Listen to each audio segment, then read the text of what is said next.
welcome everybody, and thank you for joining us on this Mindful Monday. As you know, we love providing resources, education, connections, and collaborations to support you on your wellness journey. And of course, Mindful Mondays would not be possible without our sponsors. So I want to start by thanking Gail Kraft, White Sands Premier Travel, Vibe, and BAM Metrics for making this possible. But I am super excited to have Gail with us today.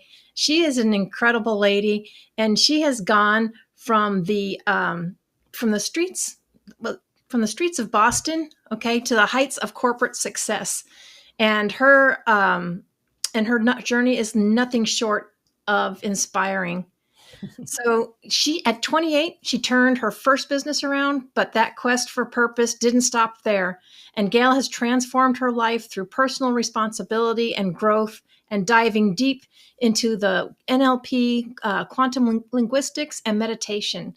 And now she's here to share with us her wisdom as a business, leadership, and spirituality guide. As the creator of the Flow Formula, which I am looking forward to talking about, and the host of the Empowering Process podcast, Gail empowers others to find harmony in body, mind, and spirit. Gail, thank you so much for joining us today. Oh, Laura, this is going to be so much fun. We're going to share stories. Yeah. I love that. I mean, so that was it's first time. Well, so I was born in Chicopee, Massachusetts. I still have not been to Boston, but I've heard that, it's fairly rough, but that's kind of a different take. Can you share a pivotal moment for us from your early days, like in the street gangs of Boston, and how that influenced your path towards success? Oh, yes. So there's a long abandonment story there, but I ended up finding family in a gang, because that's exactly what a gang is. They take care of you. And left at the age of 16 and moved in with my brother, leaving the inner city, which allowed me to disassociate and actually change my mindset and my perspective. So it was a very, very good thing. But because of that experience, I was pretty brave and pretty cocky and pretty sure of myself. But I was also still abandoned, right? Mm-hmm. So what happened when I entered corporate, that abandonment issue actually made me seek approval. And so in the process of being A-type personality, having to do more and more and more, right? Everything I did was really, really successful. And then at the age of 28, I was working in a company, and the president called me when I was home and said, "I'm firing your boss and I'm offering the position to you. Wow. We're in trouble, and I think you can turn us around. Are you interested?" Again, being so cocky and sure of myself, I thought, this is perfect because there's nowhere to go but up. It never dawned on me that I could put them out of business. Wow. Right? Yeah. So, within 10 months, we were looking for technology and ways to spend money in order to reduce our tax base. So, Wow. yes, I turned it around. But that's where I discovered the Midas touch. But it came from abandonment. It came from that drive, and the cockiness came from the gang. Wow. Okay. Yeah, I was gonna say, it reminds me, when you said that, the first thing I thought was, because when you get around all those business coaches, they always tell you, just say yes, figure out how to do it later. But you kind of already had that confidence, or cockiness, like you said, coming Right, in from the gang. So right, right, yeah. right. But you shifted, even though still from corporate world to business coaching. So how did that transition? Oh, that was beautiful. That's a beautiful story. So, my success continued, and I ended up on the board of directors at a national insurance company, and didn't like it at all. So at that point, I literally got into the line of fire for a layoff, and decided that didn't want to go past a certain level. And so started project management. And I moved across the country, 3,000 miles to San Diego. And day one entered a job that I knew value-wise did not match mine. But I wasn't aware enough or confident enough at that point to leave. I was 3,000 miles away from home. I knew nobody, and it's a very expensive place to live.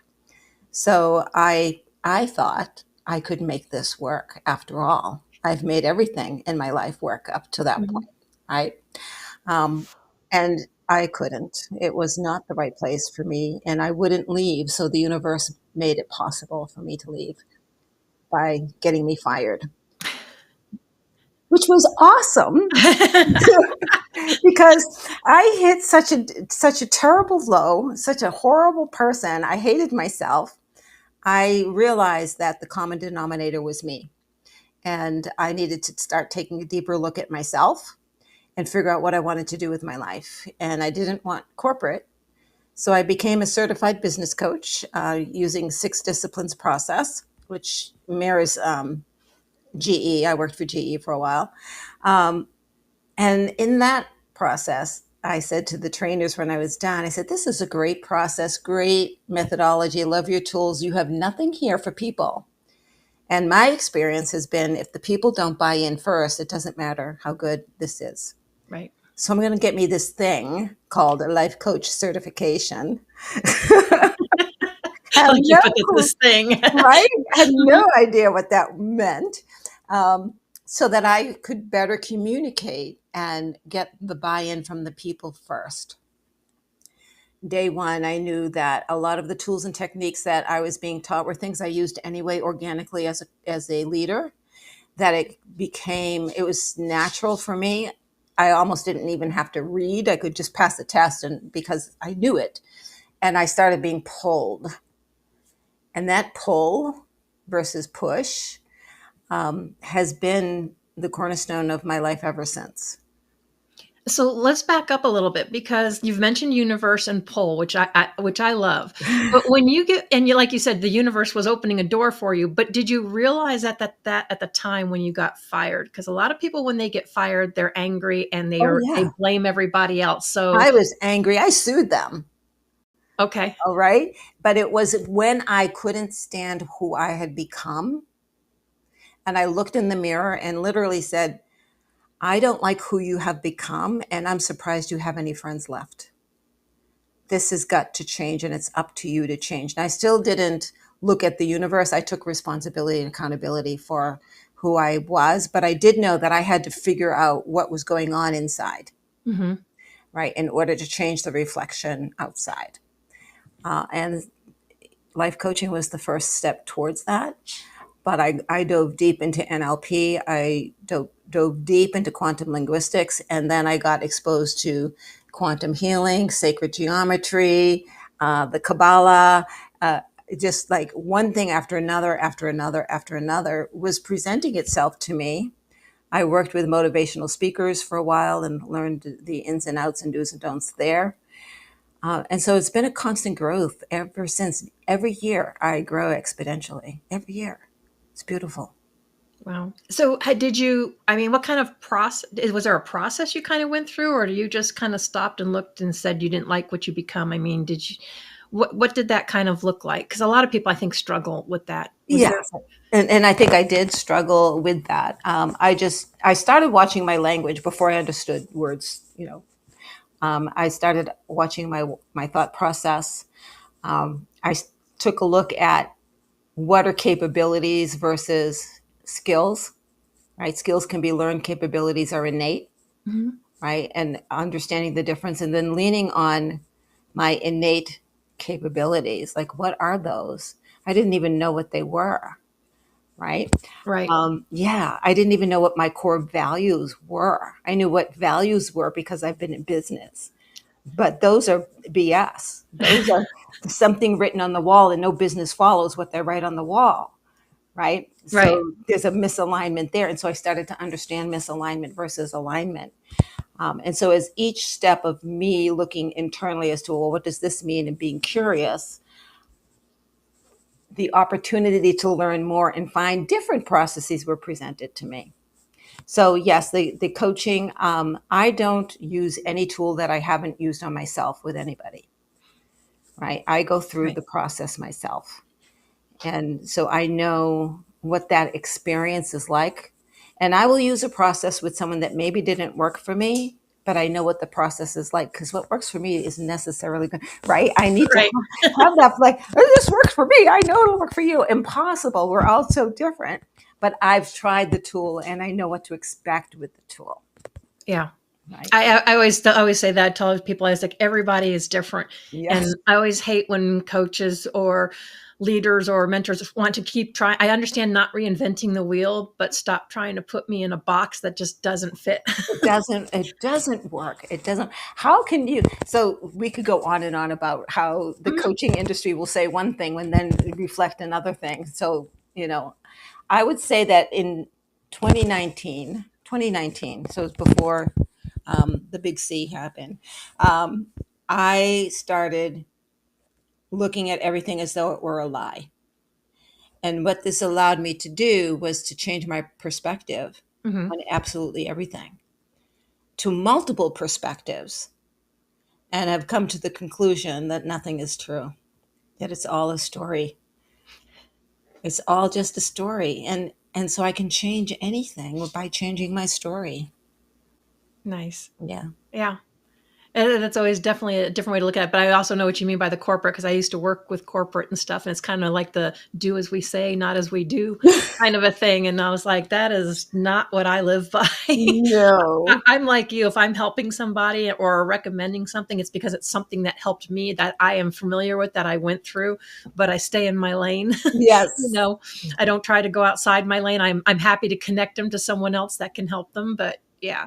Yeah. Yeah. It's really interesting. I'm collaborating with someone right now, and um, we're going to be using surveys. And he didn't understand when I was talking about KPIs and a balanced scorecard and all that. So I Right. brought them up to show him, right? This is what we will do when we do gap analysis, right? It has to be in alignment with what's important to the company, and that's what we think is important.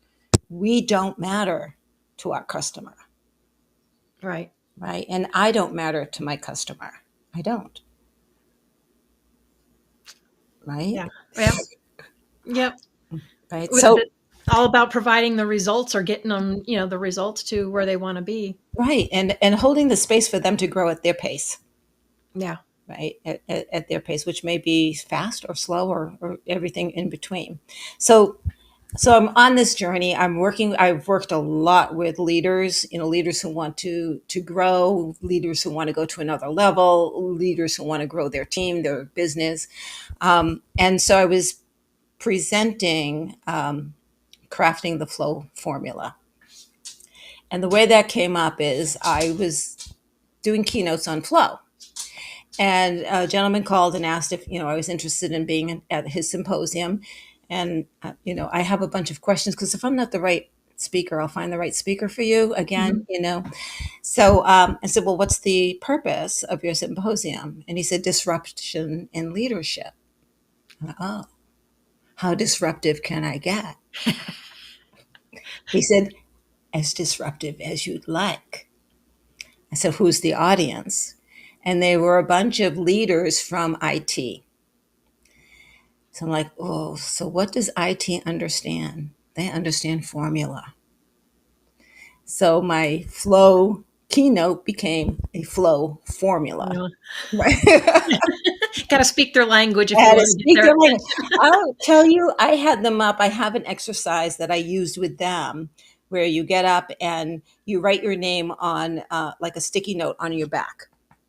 And everyone comes up and they write what they know about you or love about you or whatever on your back, right? So Uh-huh. these guys are up doing this thing, and the next thing I know, they're doing a conga line, because one of the things I talk about is play in business, right? Mhm. Right, bringing joy and laughter in order to be innovative and creative. And they were so thrilled, the people who ran it, that they got these people who were normally like this up, and there wasn't one person not in that conga line. It was awesome. I was laughing. It was beautiful. Yeah, I love when things like that happen, because it gets kinda contagious, because if nothing else, it looks like fun, but you kinda feel left out, so you might as well join, right? You might as well join, right? Or you feel conspicuous by not joining versus conspicuous by joining, Yeah, right? yeah, yeah. It always takes that one to get it started. So I created the keynote a little bit more, and basically the formula is we start off with what's your state? S. That's your emotional state, right? And there are very quick ways to check in and adjust that. And so I talk about some of those things that we can do. right? The next thing is your intention. And so I have an exercise that demonstrates your intention really matters, right? So what you Mhm. say may mean one thing, but if your intention is something else, it comes across. And Oh, yeah. energetically, I demonstrate how that they demonstrate how that happens. And then the third part, so you've got your state S, you've got your intentions I, and then M for mindful routines. We don't call it meditation because, It's too woo-woo for it's some too woo people. woo. But mindful routines, and that can be as much as long as what you're doing is intentional in order to get your mindset where you want it to be that day. And whether it's a walk outside, and that would be a walking meditation, or right. Right. So I use a few examples that aren't meditation, but I do go into meditation, and I do meditate, and that gives you your results. And then I use real life examples where I did have teams that I got into flow, how I got them into flow, and the amazing results that I had because of it. So I have real life, thank you corporate, real life experience where I can share that this stuff works, Right. right? And so now I've got that presentation. So how did the book come about? Yeah. I had no intentions of writing the book. I was So, going to say, you go ahead. You beat me to my next question, right, but you right. go right ahead. So my friend calls, a friend of mine, and he says, "Oh, I'm running an event of a bunch of leaders, and most of them are entrepreneurs, but they have small businesses as well. And I would love for you to be a keynote and present your crafting the flow formula." I said, "Okay, that's cool." So we set up the arrangements and do whatever, and then I get a call. He goes, "Oh, by the way, all of my speakers have a book that they share with the VIPs that have come." Right. So the VIPs pay for Hmm. special things, right? Well, all of my books have nothing to do with crafting the flow formula. Right. So I'm like, holy shit. There's a need. Right. So I grab my notes and I threw it into a book. The print literally came the day they were packing the bags for the VIPs. Literally right under the wire. So Wow. So that's how the book came. It is literally, so I had the flow formula, then crafting the flow formula because of who my audience was, and then the book because of who my audience was. So it really is about flexing and adjusting, right? Hmm. And even the exercises I do they're different with each group because it's who are they, how far are they willing to go, Right. right? You kind of read the room a little bit and Yeah, see. please. Yeah. And that's good that you're able to do that. Is there a particular success story or one that you would want to share or something that stands out to you that you changed? Well, one of the well, I'll continue with flow, and I'll use Mhm. one of the stories that I use in my keynote in my presentation, and that is I was working for this company, and my role, I had actually three teams under me, and one of the team's responsibility was to find creative solutions to the company. Right. So creative solutions too, by the way, it was an insurance company. How creative can you be in an insurance company? Right. Yeah. That's like So, taxes. Yeah. so once a month, we would get a conference room and I would have lunch brought in. And there's lots of communal evidence around a team eating together. Right. And then we would play games and it was up to them what we played. Usually it was Pictionary. And we would be not only snort laughing, tears running down our face, we'd be rolling on the dirty floor laughing, right? Hmm. Because it got outrageous. Yes, it got dirty, right? Yeah. And we had, so all of our pretenses, all of our walls, everything is down. The next thing I did right after that was done is I put a recorder in the middle of the table and we sat down and we brainstormed. Energy is high, so everything is energy, as high as I could possibly get it. Joy is about as high as you can get, Right. right? And then I had things like, whoa, wait, what did you say? We can then blah blah blah. Yes, and then we can blah blah blah. I had to record it. There's no taking notes when things come that fast. Right. right? And we came up with some brilliant, brilliant, innovative ideas. And that's what leaders want in their team. They don't want the team just to chunk out what they need to chunk out every day. They want them to chunk it out with joy and laughter. They want them to chunk them out in the most creative and innovative way as possible. That means you Yeah. have to give your team permission to come up with those ideas, right? Yeah. And I create. love that. I've seen studies on certain ones, and it's actually I experienced one here in town where they actually have everything all open and cornhole and stuff where they can take breaks and Got it. play at work so they can like reset and not just be in your cubicle, be in your office. I mean, they're a lot more productive for them and stuff too. It's amazing how that little difference can make a Yeah. huge difference in everything Have else. meetings outside in the grass, right? Yeah. Where there's a sun and the smell of Mother Nature. It's just, there are so many ways, and I've done them all. I've done them all. I love the communal part of the meal.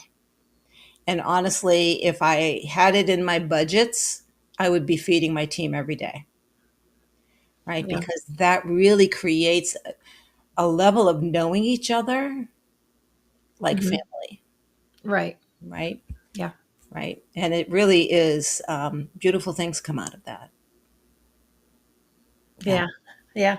Kind of wish, well, it would have been nice if that was around when I was working for corporate, but at least I'm not working for corporate anymore. I work for work for myself. But Yeah. Gail, we got to take a quick break from a word from our See sponsors, you in a but minute. we will be right back because I know we have a lot more to discuss.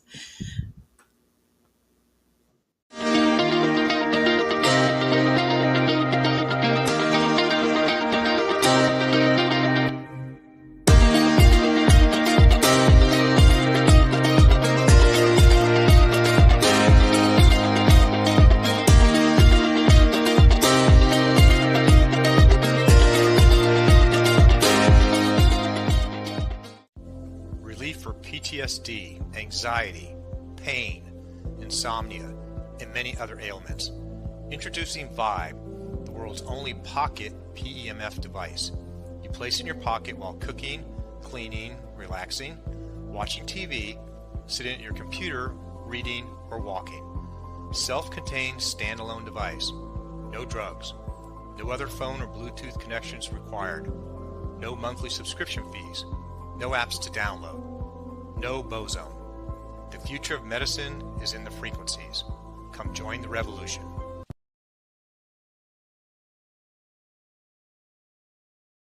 Hi, I'm Bobby Aldridge with BAM Metrics. There are so many programs out there that measure your swing speed, sets, reps, your BMI, your body fat, but the one thing they're not measuring that's so essential is mobility.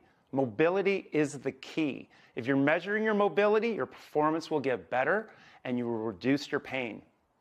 I created BAM Metrics to make it easy for people to repeat the exercises so they could do it properly at home on their own. It's simple, it's easy to do, and from a senior to a pro athlete.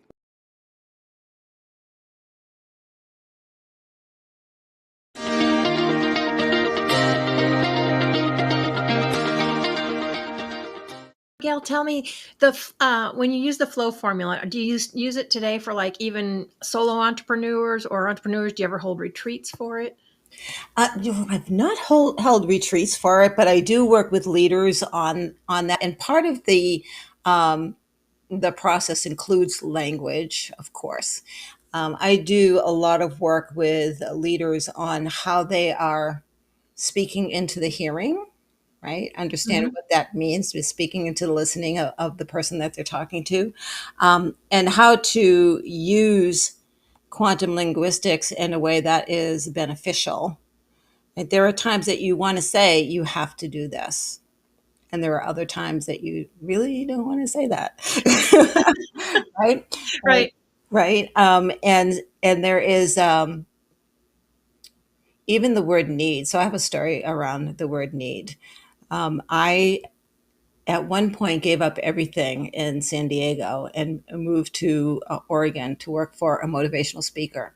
And the very first day she came out of where she was working, and she said, "I need you too."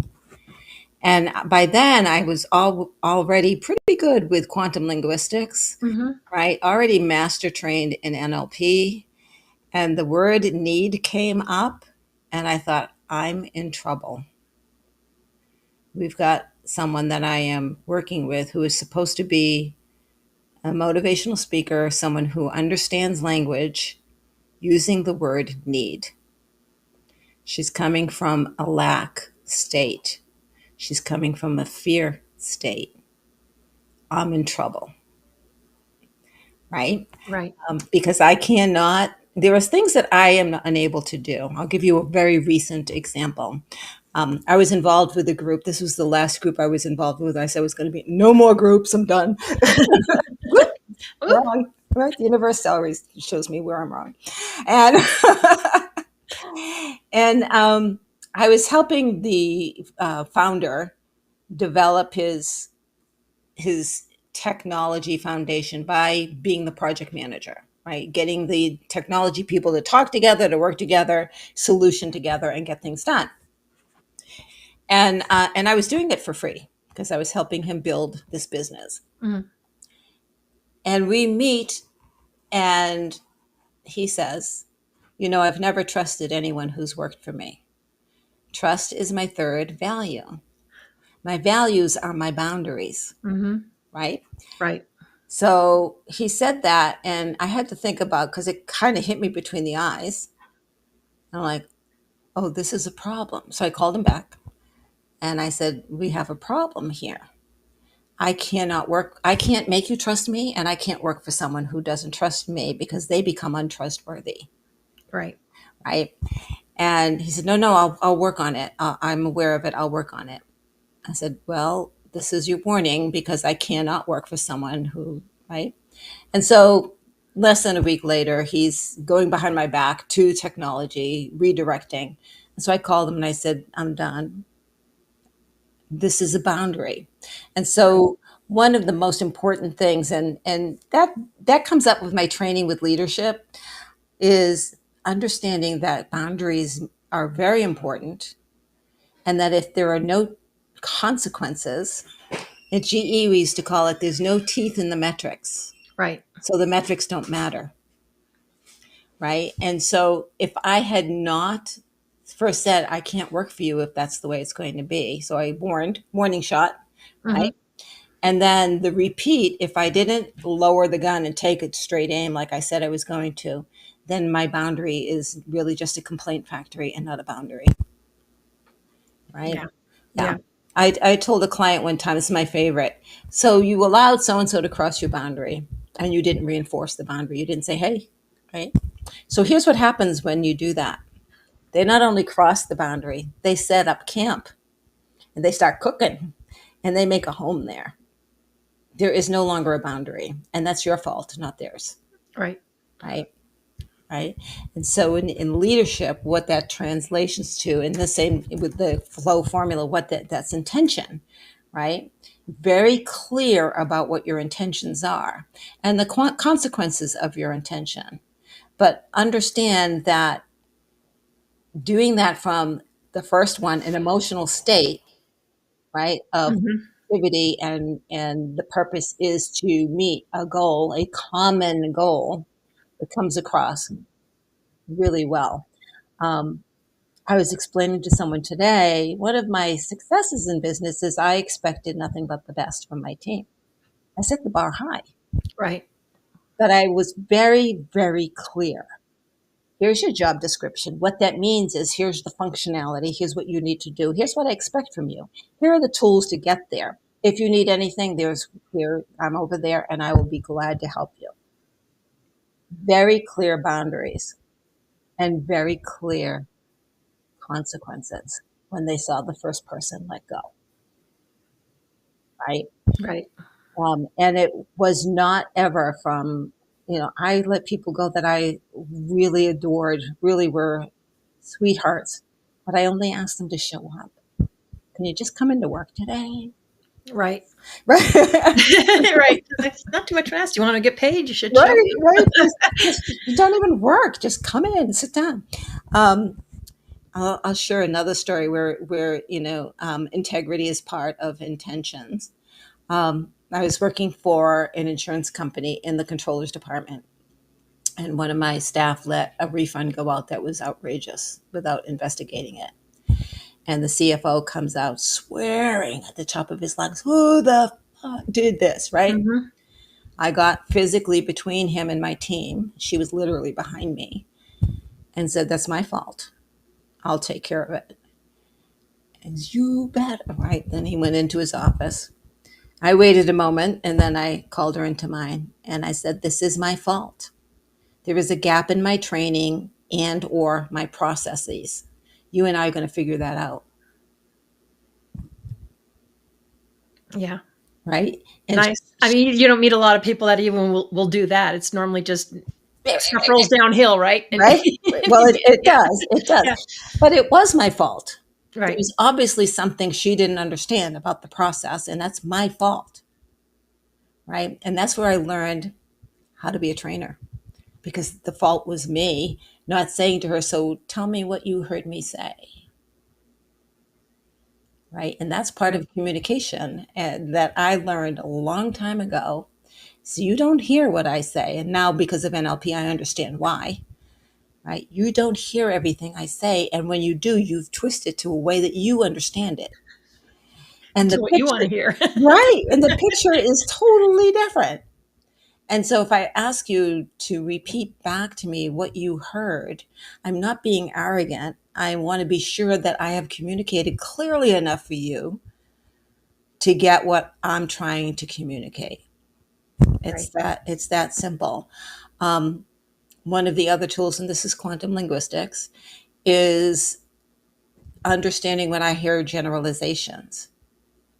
And I'll give you another example. Sitting at the table, this is I teach with my leaders all the time. Sitting at the table with my sister-in-law, and she's like, "They do this all the time. I don't like what they are doing." And so I looked down and I said, "Oh, specifically who are they?" "Well, those people knows exactly what person." "Well, there isn't a person." "Oh, and what is it, the thing that you're talking about?" Right. And when Uh-huh. you start asking, you will either get clarity, which is what you're really looking for, or the person will realize that they're really complaining just for the act of complaining. Complaining. Yeah. Right. I always called it stereotypes or, dropping people in, categories or, but like you said, generalizing. Just because you had Right. an experience with one doesn't mean they all, don't Right. mean they all do it. Yes. Yes. And Yeah. the other gentleman I was talking to this week, we were talking about stats, which I love stats as well. And we're talking about, the bottom 10%, the top 1%, and everyone in between. Right. Mhm. And, who do you think the givers are? Right. Well, what do you think the 1% is? They're the biggest givers of all of it.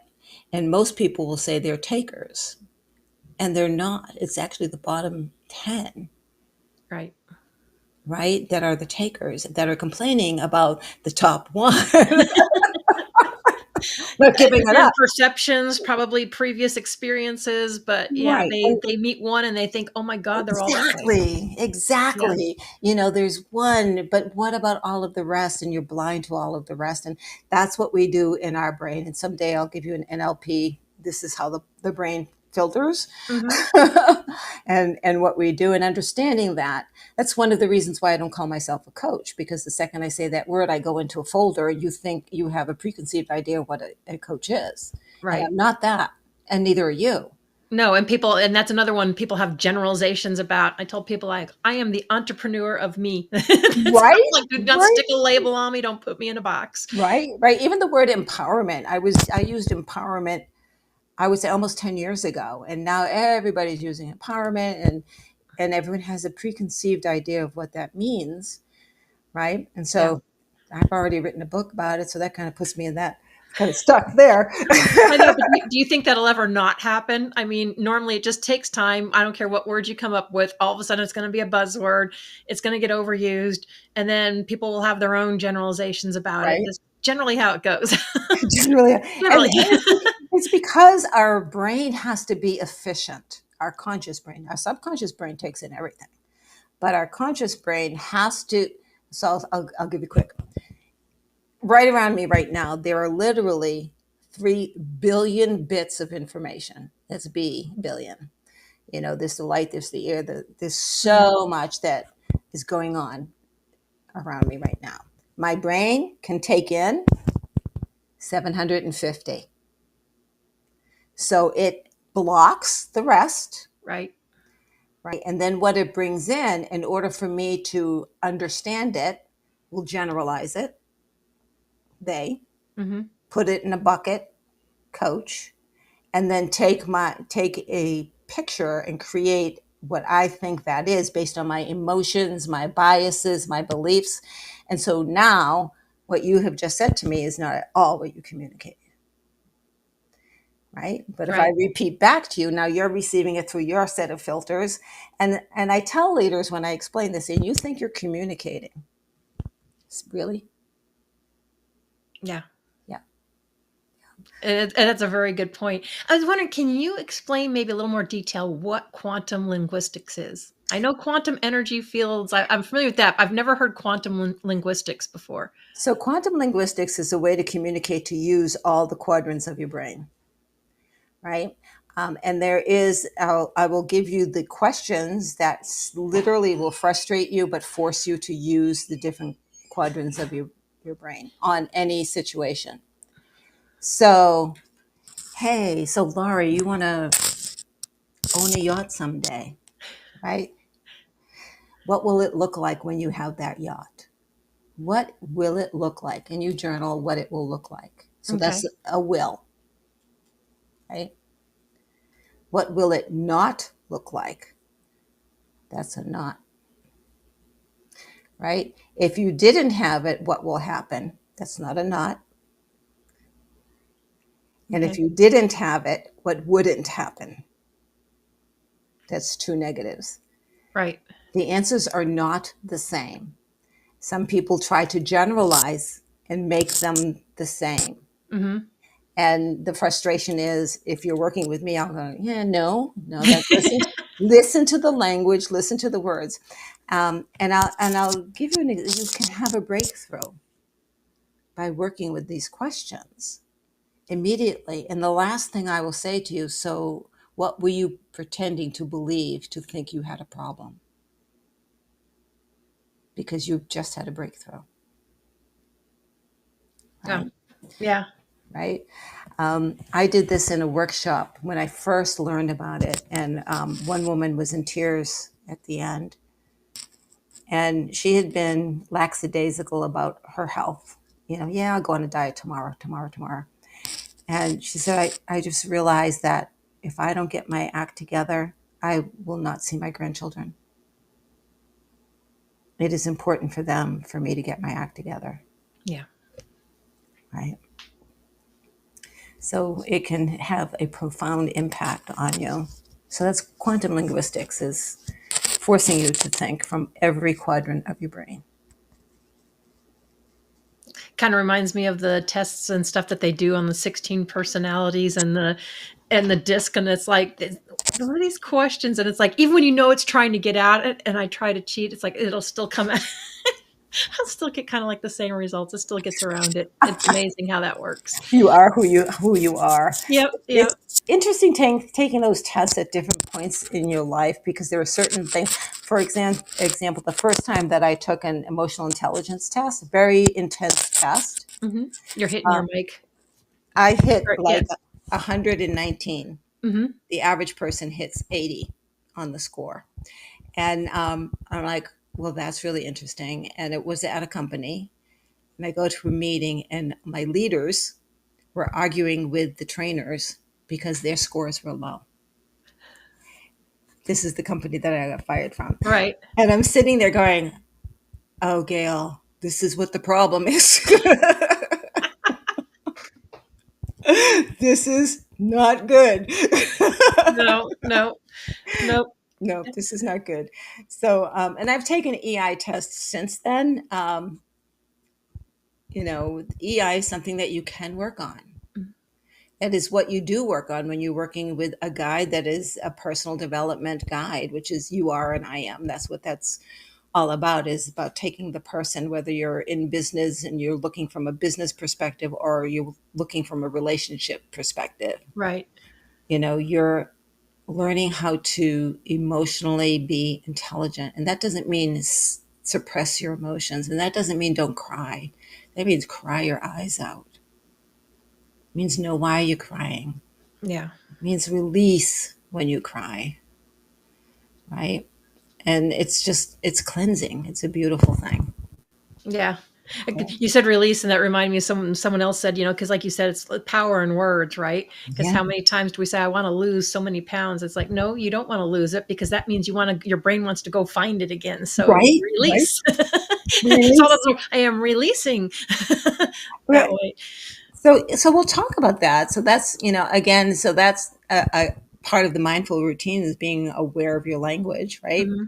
And we have submodalities that we really don't pay much attention to in our brain. And one of them is whether you're moving towards something or away from it. Right. And so, Oprah, I love you. Thank you for this example. Oprah cannot lose weight and keep it gone. Why? Because she is moving away from being fat. So when she gets far enough away, her subconscious mind says, if I want to continue to move away from being fat, I have to get fat again so I can move away from being fat. Whereas if you're moving towards being the healthiest I can be, you're always moving towards that. And you don't slip back. That's where, if you're having these roller coaster results, your subroutine is bringing you back, right? And so the language that you're using is not the right language, right? This is why in the cancer community, I am not a survivor. I never go to war with my body. If I'm a survivor, that means I need another war. Right. I am not a survivor. Be a thriver. Right? Exactly. Yeah. Exactly. So be very, very careful, right? And correct those that are around you that project their vision, and from a place of love. It's like, that might be true for you, but it's not true for me. That's all. Right. Yeah, I love that. Yeah, I kind of the more I practice it myself, it's like the more I start realizing, what people are doing around me, and if they don't, it's like, that's okay. I was like, yeah, that's not me. That's not my space. Right. And I still get, so we're talking, it's over a year now since the last treatment that I had, and I said, how are you doing? I was like, okay, what do you mean? And I will say, well, what do you mean? Yeah. Right. And they won't say the word, right? Right. Well, I just want to make sure that you're okay. Like, no, you don't. You want some gossip. Right. Right.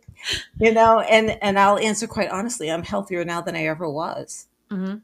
So thank you very much for inquiring. Right. You never inquired before, so I know what the story is all about. Right. Not to say there's not people that genuinely care and want to know, but of course, when you get around certain subjects, we all get a little funny, and it's like, you want to know, you want to be healed, but yet you don't want to like be that reminder or bring it up. You're not sure where that person's at, but well, yes, and you and I have a dear friend, Howard, and he called me before this last stint that he was on, and wanted to create a program with me, which is ready to go whenever Howard's ready to go. Mm-hmm. And he said, I'm tired of being the cancer poster boy. Well, he said that too late. Yeah. Right? He had been that for, I think, 7 years. Right? And so he didn't have it anymore. He wasn't a survivor anymore. So what happened? And it happened that quickly, just like that. Yeah. Right. So be careful about the language that you're using and the energy that you're putting out. That's all part of crafting the flow formula, because if you have on your wall that customers come first and all you care about is sales, then you are not in alignment. It is okay for you to say sales is important to this company, Right. because then you'll hire the right people, right? If you Mhm. say customers are important and that's not true, you're hiring people who are very unhappy because they're in the wrong place, Yeah. right? And it's okay. There is no judgment. Just know what your goals are and go for it. Go for it unapologetically. Oh yeah, and I love that. It's like being in alignment is a big thing. I mean, because there's so many of us that are just plugging away at what we think we're supposed to do, not happy, not aligned. And I'm like, I'm sorry that my time is too. I was like, that's not how I want to spend my time. No, no. I won't And say it's too short because it's not necessarily short, but I don't want to spend my time that way. And being exactly. conscious about that to say, hey, nope, not me. Not me, not me. I have Yeah. a friend who calls it, it's like complete alignment, mind, body, and the soul. So it's spiritually aligned as well as physically aligned. And you can feel it. It's like when gears are out of sort and then they click together. Hmm. You can almost feel that when you're in alignment. Yeah. Yeah. Yeah. And then there's no doubt. And I'll tell you, the universe will answer you immediately. Immediately. And we could do a whole session on Oh yeah, I know karma. we could.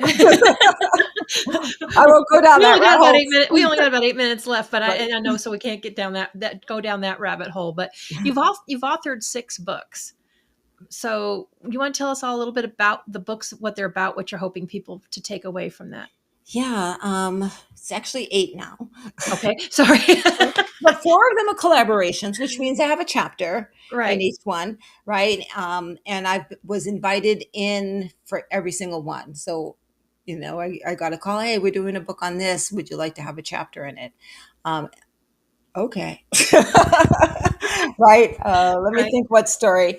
But the others, so the first book, I was a new coach. I was going through training. I was learning about marketing, and you should have a book because it gives you credibility. So that was Authentic Women Have It All. And that was Mhm. about women showing up in business and becoming men and depriving business of the very thing that they have of value. And so that's my calling card, I guess, right? So Right. it's be true, be authentic. But then after that, um, Journey to Enlightenment. Um, so I have Journey to Enlightenment, and then the empowering process. And then, so the empowering process is 366 empowering questions. There's a whole story behind that, but empowering questions will get you more results than affirmations. I guarantee. Then Journey to Enlightenment was when the universe told me to take the Kabbalah and make it sensible to people. Mhm. Like, okay, right? So I Right. did that. And then Lessons from Hell, which is my last one, is me documenting my spiritual discovery during chemotherapy. And it's where I invited God in and to stay with me always, where I leaned into the experience for growth purposes, that I never saw myself sick. I saw myself going through a journey. Um, and I argued and laughed with the universe. I cried with the universe and joked with the universe. At one point I was laughing and I said, I'm yelling at myself, aren't I? This is stupid. This is ridiculous. Right? Right. Right. Right. Right. And so it's full of those realizations, you know, um, along with Eastern and Western medicine perspective, because I use them both. Nice. And they can find those on your website, right? They can find them on the website, and they're all on Amazon. Okay. Yeah. So, and we got a few minutes left. So, speaking of empowerment, I do know you also have the Empowerment Process podcast, which I was honored to be on. Would you like to tell people a little bit more about your podcast and what audience that's for? Oh, go ahead. So that's evolved. So where we've well, it started off with I have a tough story. I woke up and here's how I've grown. Now it's here's my spiritual journey. Here's my enlightenment journey, because we're in that stage right now, in the world where people are experiencing the pain of enlightenment, and they should see that, yeah, it's tough, but man, it's worth it. So to see people like you who've gone through some tough times and are grateful for where we are and how it changes your life dramatically. Yeah. Yeah. If you're listening and paying attention, it can definitely change your perspective and Yeah. And and then your once you choices. listened and then you don't listen, you get a dope slap right away. It will slap you upside the head. Right? No. Gail, we've got a few minutes left. What is the most important that you want people to take away from today? The most important is that, there are routines that you can do in order to get yourself into alignment, whether you're a leader or an entrepreneur or just a person in a job. It doesn't really matter. It is a human experience, right? To get into flow. Our friend Howard calls me the flow master because that is alignment. That is alignment. I say if I'm flowing down the river in my kayak and I hang on to the boulder, I'm in trouble. Mm-hmm. I want to hang on to my kayak and go down the river and trust it will take me where I need to go. Yeah. I have someone I need to introduce you to that just reminds me, because she is all about flow and water, and she used to kayak. So I will have to introduce you to her. Okay. As I love connecting.